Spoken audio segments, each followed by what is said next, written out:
আসসালামু আলাইকুম। বাংলা সাহিত্য রিভিশন দিচ্ছিলাম। তো রবীন্দ্রনাথের আগে পর্যন্ত সবগুলো কবি পড়া হয়েছে, প্লাস প্রিভিয়াস প্রশ্নগুলোও ভালো করে পড়া হয়েছে।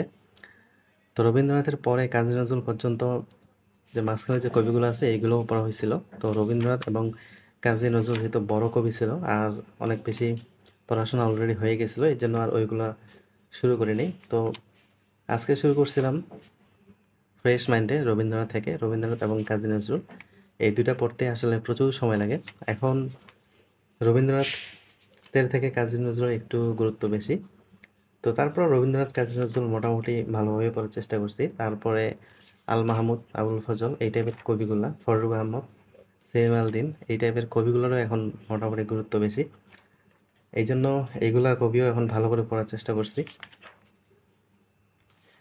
তো তার বাইরেও কিছু কবি আছে, যেমন প্রমথ চৌধুরী, শরৎচন্দ্র চট্টোপাধ্যায়। যদিও শরৎচন্দ্র চট্টোপাধ্যায় থেকে কেন জানি খুব বেশি একটা প্রশ্ন আসে না, তবে কবিটা খুবই গুরুত্বপূর্ণ। তারপরে বেগম রোকেয়া, সাখাওয়াত হোসেন এই টাইপের কবিগুলো মোটামুটি গুরুত্বপূর্ণ।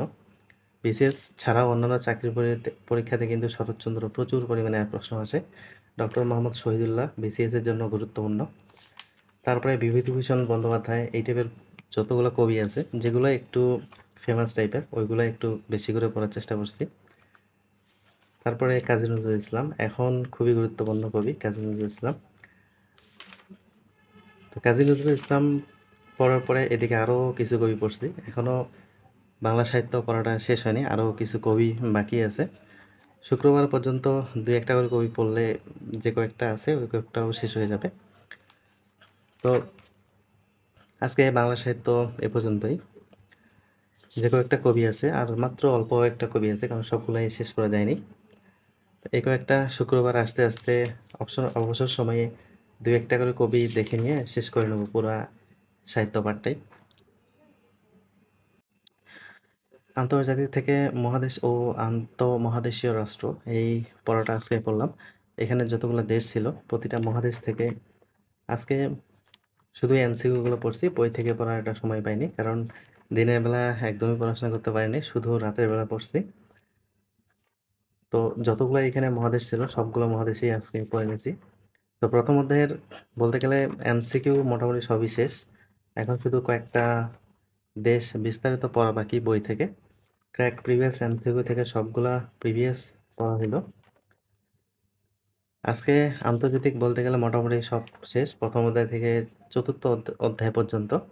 শুধু প্রথম অধ্যায়ের কয়েকটা গুরুত্বপূর্ণ দেশগুলো একটু পড়া বাকি আছে। তো ওটা নেক্সট দিন কয়েকটা দেশ, গুরুত্বপূর্ণ যে দেশগুলো এগুলো পড়ে নিয়ে তারপরে বাংলাদেশটা শুরু করব। নেক্সট শুরু করব বাংলাদেশ। তো এখানে যতগুলো মহাদেশ আছে, উত্তর আফ্রিকা, পূর্ব আফ্রিকা, পশ্চিম আফ্রিকা, আসলে এগুলো পার্ট পার্ট করে ভাগ করে দেওয়া আছে খুব সুন্দর করে ক্র্যাক প্রিভিয়াস এমসিকিউ বইটা থেকে। প্রিভিয়াস এমসিকিউ যেহেতু খুবই গুরুত্বপূর্ণ, এই জন্য এমসিকিউগুলো মোটামুটি ভালো করে দেখার চেষ্টা করছি এখানে।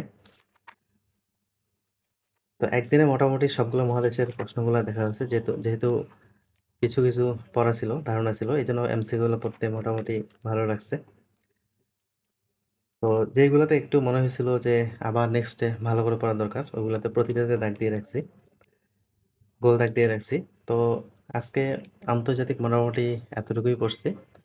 বাংলা সাহিত্য এবং আন্তর্জাতিক, মূলত আন্তর্জাতিকটা শেষ হইলো, কয়েকটা দেশ বিস্তারিত পড়া বাদে। তো সবাই ভালো থাকবেন, সুস্থ থাকবেন। আসসালামু আলাইকুম।